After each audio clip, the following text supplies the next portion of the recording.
Bonjour à toutes et à tous. Je vous remercie énormément d'être présents ici pour cette keynote de clôture. Nous avons vu plein de sujets passionnants aujourd'hui, que ce soit dans l'IA, mais pas que. Un petit peu autour de la tech, un petit peu autour du produit. Laissez-moi vous parler d'une de mes passions en vous présentant mon papa.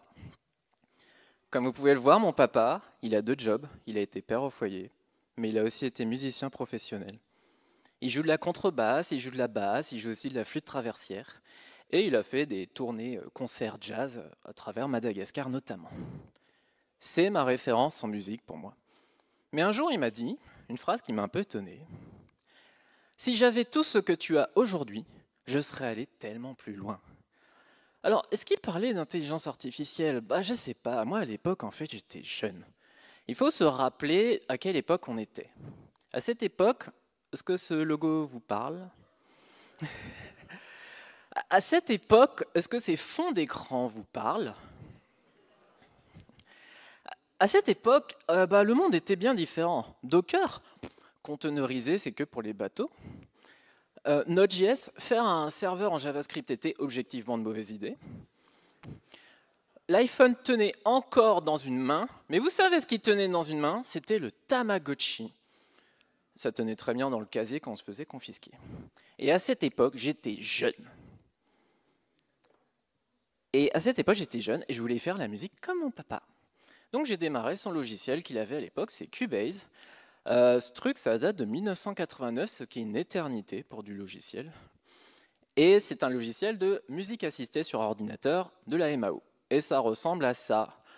Bon, c'est un peu moche, mais moi je trouve que c'est plus joli qu'une console AWS, mais bon.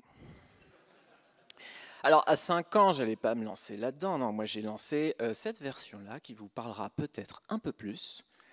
C'est la version en solfège, en notes de musique que vous avez peut-être eu le malheur d'apprendre à l'école. Et je me suis dit, moi je veux être musicien, donc je vais faire ma première chanson. Et à quoi elle ressemblait? Très simple. J'ai posé des notes un peu au hasard, et je me suis dit, ça ressemble un peu à une banane, donc ma chanson, je vais l'appeler La Banane. Et à quoi elle ressemble?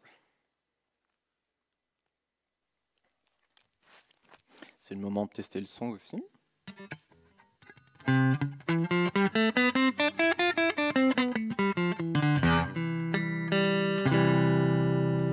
Et c'était La Banane, le premier morceau que je composais petit.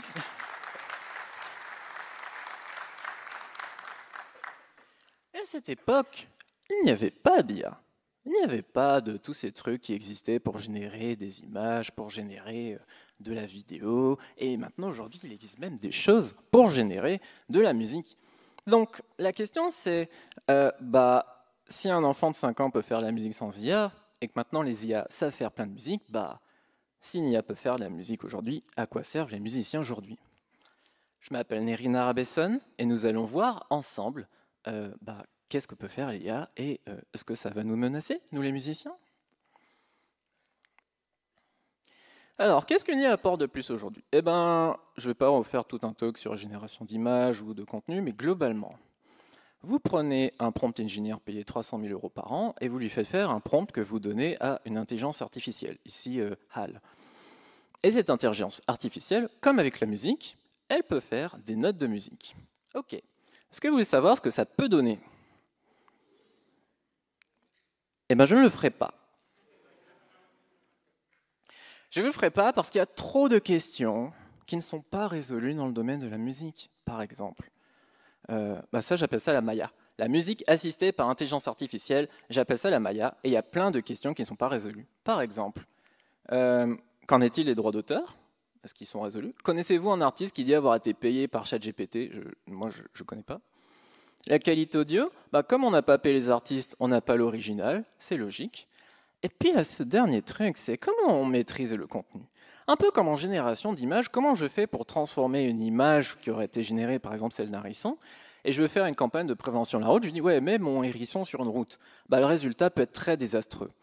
Et en musique, ça peut être un petit peu pareil. Et en fait, moi je dis qu'il y a énormément de domaines en musique où on a besoin de faire des affinages fins. Et du coup, si on ne sait pas déjà comment marche un modèle, comment on peut toucher à ces 15 catégories du métier d'un musicien ou d'une musicienne? Bon, bah du coup, la Maya, ça marche pas trop. Est-ce qu'on dit que l'abeille coule?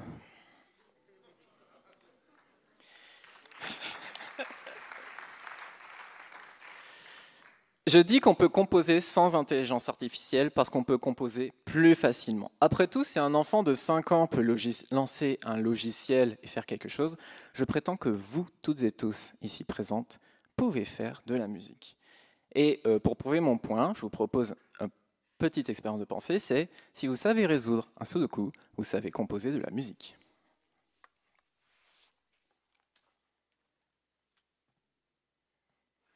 Alors, je vous rappelle les règles d'un sudoku. Il y a des lignes, des colonnes et des carrés, voilà. Il faut un peu de temps. Et la question, c'est comment on transforme ces lignes, enfin ces règles en un sudoku résolu.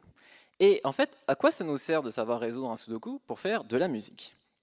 Eh bien d'abord, il faut qu'on sache comment on résout un sudoku. Parce que, en fait, on les répond, on remplit peut-être ces cases comme ça parce qu'on a du temps aux toilettes, mais il faut creuser un peu plus pour comment on résout un sudoku. Mais avant, est-ce qu'il y a sait résoudre un sudoku? Alors moi, j'ai pris mon modèle préféré, Llama 3.2 2.8b que j'ai chargé en local sur mon ordinateur. Je lui ai dit, en tant que prompt engineer, tu es un expert en sudoku, résous-moi une grille que je t'envoie au format JSON, explique-moi comment tu as fait. À gauche, vous avez la grille vide que je lui ai envoyée, et à droite, la grille remplie par l'IA. Est-ce que vous voyez des erreurs dans la grille? Il y en a une là, il y en a une là, il y en a une là, il y en a partout en fait. Et pourquoi en fait elle n'y arrive pas? Parce qu'en fait, l'IA ne sait pas comment résoudre un sudoku. Elle ne connaît pas le modèle qu'il y a derrière. Elle peut deviner statistiquement le modèle, mais ce modèle est très bien décrit. Donc nous, on va voir comment on résout un sudoku parce que nous connaissons les règles du sudoku. Prenons une grille et beaucoup de patience, et on va dire que je ne suis pas très malin. Et je vais prendre une case un peu au pif, et je vais tester toutes les combinaisons possibles de sudoku.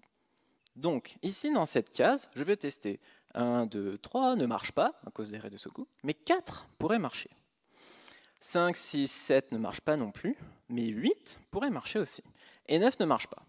Donc je suis bête, et 4 et 8 sont des potentielles solutions, donc je vais le mettre dans cette case. Et je passe à une case suivante. Ici, par exemple, je refais le test, je remets toutes les combinaisons possibles.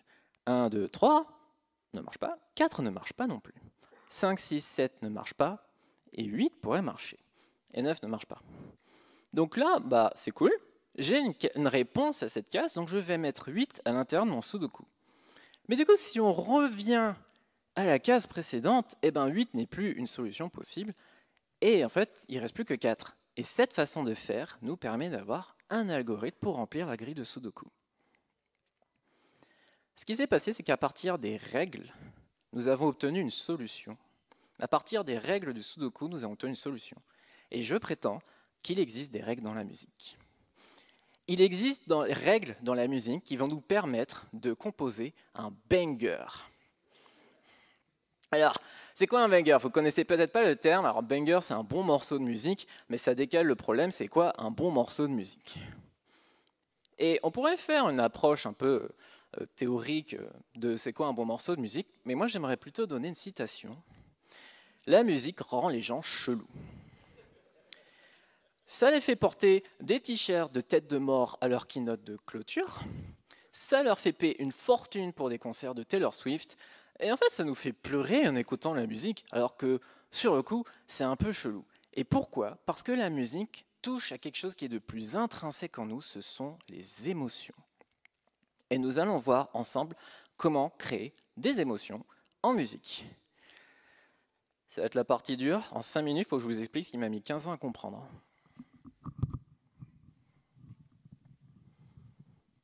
Pour commencer,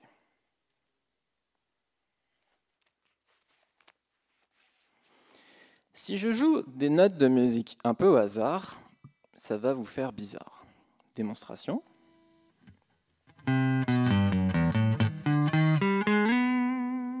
Et vous vous dites, mais qu'est-ce que vous me voulez? Et ça, en fait, ça vient du fait que je ne suis pas dans une gamme. C'est-à-dire que je ne joue pas dans les notes d'une gamme majeure, par exemple, d'une gamme tout court. Par exemple, si juste je joue dans une gamme, je peux faire des choses un peu plus jolies. Par exemple,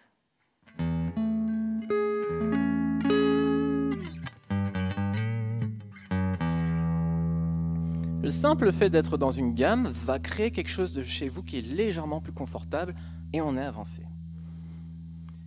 Autre règle utile, qui est peut-être celle que vous connaissez, c'est celle des accords majeurs ou mineurs. C'est-à-dire, un accord majeur, c'est quelque chose qui donne plein d'énergie. Par exemple, ça, c'est un accord majeur. Mais ceci, ça, c'est un accord mineur. Vous sentez, dans le premier cas, c'était quelque chose qui apportait plein d'énergie. Et dans le deuxième cas, c'est un peu triste. Pour prouver à quel point ça marche, je vais jouer des accords. Et vous devez me dire si c'est majeur ou mineur. Par exemple, majeur ou mineur? Majeur, oui. Là. Mineur. Ici. Majeur ou mineur? Majeur. Et le dernier? Majeur. Bon, j'ai triché pour le dernier. Mais ce qui est bien, c'est que du coup, juste avec nos oreilles, nous pouvons reconnaître déjà une émotion alors que j'ai joué 4 accords. Troisième concept. Certains accords sont mieux après d'autres. Je vais jouer 2 accords majeurs dans un sens, puis dans un autre, et vous allez écouter comment vous vous sentez. Dans le premier sens. Ok. Et dans l'autre sens.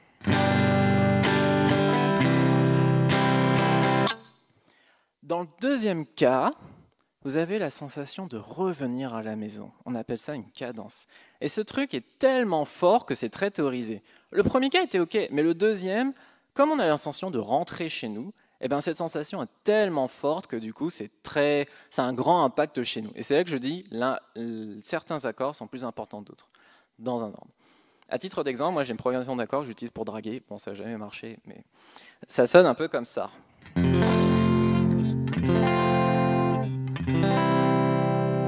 Une progression de lover en sorte. Dernière règle, il faut doser légèrement la dissonance. Si je joue un accord dissonant, ça sonne un peu faux. Mais si je le joue dans un contexte, vous avez un accord majeur mais qui rajoute une petite couleur. Et cette nuance, c'est ce qui nous permet de créer des émotions nuancées. Et voilà, on a 4 règles. On va utiliser ces 4 règles pour faire de la musique.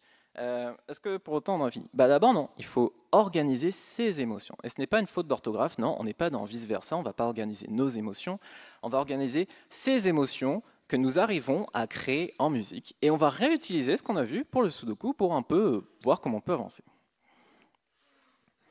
Prenons un nuage de mots. Qui sont des concepts associés à des émotions, comme la joie, mais la nostalgie, par exemple, c'est un concept associé à une émotion. Et virons les choses que je ne veux pas, la tristesse et la colère, j'en ai trop dans ma vie. Et mettons ces mots, ces émotions, ces concepts liés à des émotions, dans 4 catégories. Nous avons la nostalgie et la joie, le courage, l'espoir, et la tension et la souffrance. Donc ça va être un peu nos 4 groupes d'émotions que nous allons exprimer en musique. Et maintenant, il faut qu'on trouve la règle de la musique qui correspond à chacun de ces groupes. Par exemple, la joie, un accord majeur, il n'y a aucun doute. Mais avec de la nostalgie, on va peut-être mettre un peu de dissonance et on verra ce qui se passe. Le courage c'est l'énergie, donc accord majeur. L'espoir, c'est aussi quelque chose de positif, donc encore un accord majeur.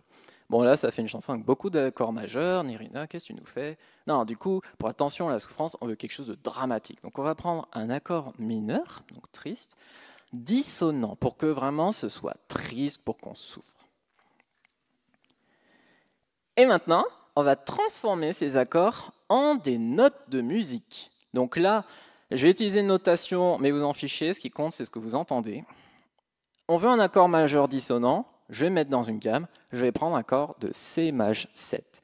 Et ça sonne un peu comme ça.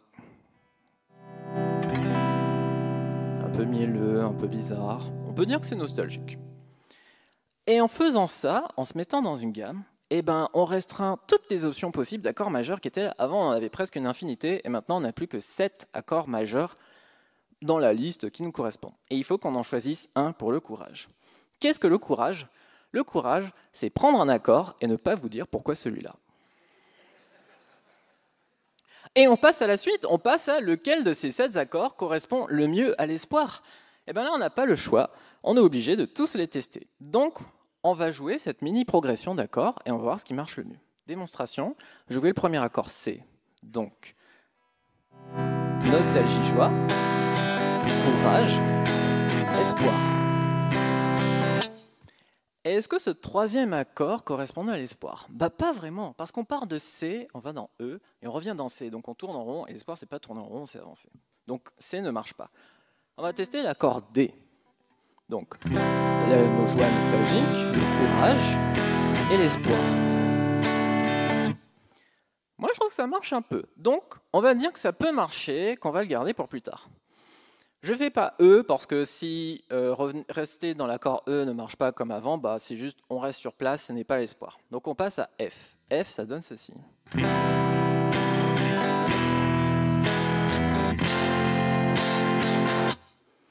Et ça marche plutôt bien aussi.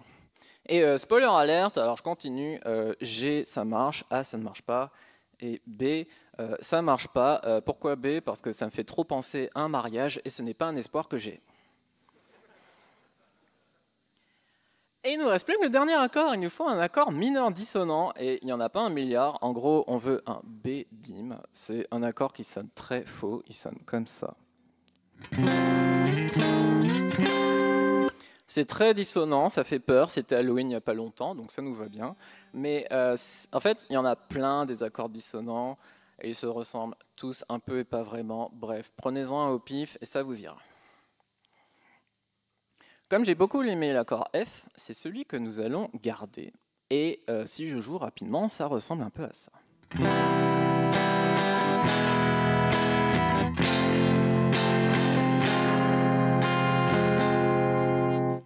Et c'est la progression d'accords qui va nous servir pour la suite du talk. Et c'est là que l'IA, elle arrive et dit « Mais j'aurais pu faire la même chose là ». Et oui, mais pas vraiment, parce qu'une IA, un LLM, prend du langage en entrée et sort de la musique. Alors que nous, les humains, nous prenons des émotions en entrée et à travers tous les biais que nous avons, nos expériences, nos vécus, nos personnalités, nous produisons de la musique. Ça ne peut pas marcher de passer par un IA parce qu'elle ne reçoit que des mots, elle n'est pas là pour vivre. J'irai même plus loin, l'émotion n'a pas de mots et c'est pour cela qu'elle se traduit si bien en musique. Un LLM ne peut pas traduire en musique ce que nous ressentons nous parce qu'il n'y a rien qui mesure comment on se sent, on ne sait même pas comment le dire. Ok, on a une harmonie, il nous reste quoi à faire? Il nous reste toutes ces catégories-là qui pop tout de suite. Donc on n'a pas fini, on n'a pas le temps. On va passer à la catégorie suivante, c'est les mélodies. Comment on fait une bonne mélodie? Et en fait, ce n'est pas une question intéressante. Ce qui nous intéresse, c'est comment on raconte une histoire. Et ça, c'est facile. On prend nos cours de français, on se rappelle une situation initiale, donc quelqu'un qui va bien, un événement perturbateur, un lot de péripéties qui amène à une sensation de fin du monde, qui amène à une épiphanie, et à la fin, un élément de résolution qui amène à une tragédie ou une comédie. Donc si on veut raconter une histoire et qu'on a notre nuage de mots, eh ben, il faut avoir quelque chose à dire. Moi, je vous propose juste de raconter ma vie, par exemple. Je suis un jeune speaker, alors pas en âge, mais c'est la première conférence que je donne, et merci beaucoup à vous. Et je vais vous parler d'IA. J'aimerais qu'on arrête ça, mais nous n'avons pas le choix. C'est l'histoire que je raconte.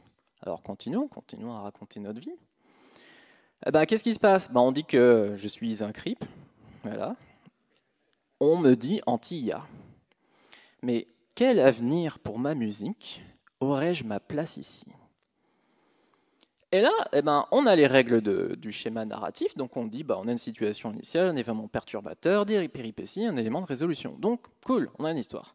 Et maintenant, il faut transformer ça en musique. Donc là, on n'a pas le temps, mais je vous explique rapidement qu'avec les règles de la musique qu'on avait au départ, eh ben, on peut dire que je veux rester dans une gamme simple, donc pas de folie, pas de trucs fous. Pour le passage, nous n'avons pas le choix, on avait un accord dissonant, donc on va rester dans la dissonance. Pour la suite, je vais dire, je pense que ça sonne bien, donc on va faire un grand intervalle, c'est-à-dire qu'on va créer du contraste en chantant un peu plus aigu, par exemple. Et pour la fin, je vais légitimer par la répétition. Je vais répéter la dernière phrase pour lui donner une perspective différente. Je vais répéter la dernière phrase pour qu'elle soit plus mise en avant. Et je vais répéter la dernière phrase pour que vous en souvenez bien. Qu'est-ce que ça donne en musique? Eh bien, permettez-moi de vous raconter mon histoire. Ça, c'est les accords que nous avons ensemble.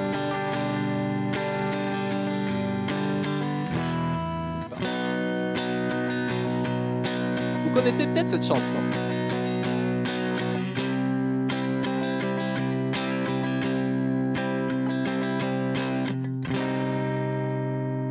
Et là, pardon. Je suis un jeune speaker qui veut parler d'IA. J'aimerais qu'on arrête ça, mais nous n'avons pas le choix. Je suis un crime, on me dit anti-IA.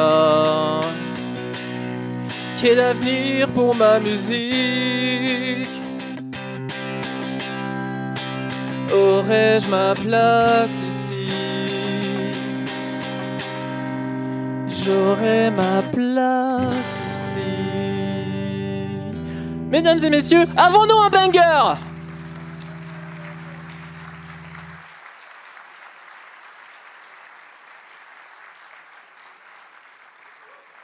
Mais nous n'avons pas fini. Il nous reste encore tout ça à faire et on n'a pas le temps. Et tous ces domaines-là, ce sont les domaines que nous, les musiciens, nous devons de maîtriser, et déjà on galère de ouf. Et je veux juste vous rappeler, l'émotion n'a pas de mots, et c'est pour cela qu'elle se traduit si bien en musique. L'émotion n'a pas de mots. On peut avoir tous les outils qui peuvent faire de la musique, qui peuvent générer des images, ou je ne sais pas quoi, qui peuvent créer de l'art, mais le point de départ, c'est ce qui fait de nous des êtres humains, et ce sont les émotions. Mais je suis quand même allé revoir mon papa, je lui ai dit, mais papa, t'en penses quoi de toutes ces IA génératives et tout ça? Et il m'a dit, les musiciens d'aujourd'hui doivent regarder ce que peut faire une intelligence artificielle, mais jamais elle ne remplacera l'émotion humaine qui compose la musique. Je vous remercie énormément pour cette présentation. Merci beaucoup à vous. Je vous souhaite une excellente soirée. Au revoir.